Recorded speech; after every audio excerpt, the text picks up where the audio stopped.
So why, if you're only missing one tooth, why would you want to get a dental implant? So in traditional dentistry, the option that we used to defer to is doing like a bridge over the area where you're missing a tooth. And the disadvantage of the bridge is we actually had to carve down or reshape the teeth adjacent to the gap. And those could have been perfectly healthy, good teeth that we were just using as anchors or support for this bridge.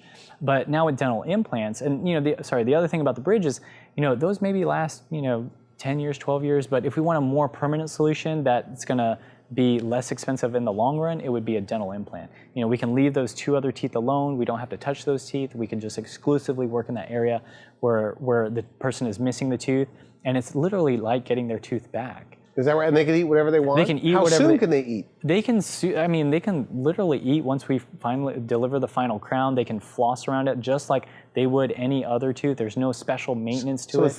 Now what about expense?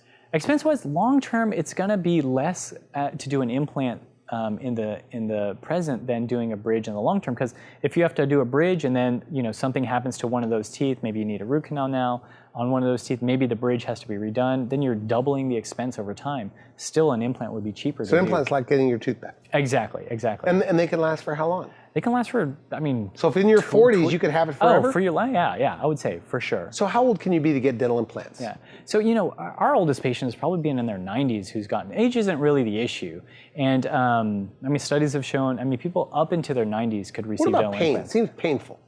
It's actually not. Again, with oral sedation, with 3D cone beam technology, we're able to place these implants more efficiently, more effectively to alleviate that post-op pain. And again, there's this image that it's just this huge surgery, this big procedure, which it is, but the recovery time is minimal, and the result is, again, amazing in the end.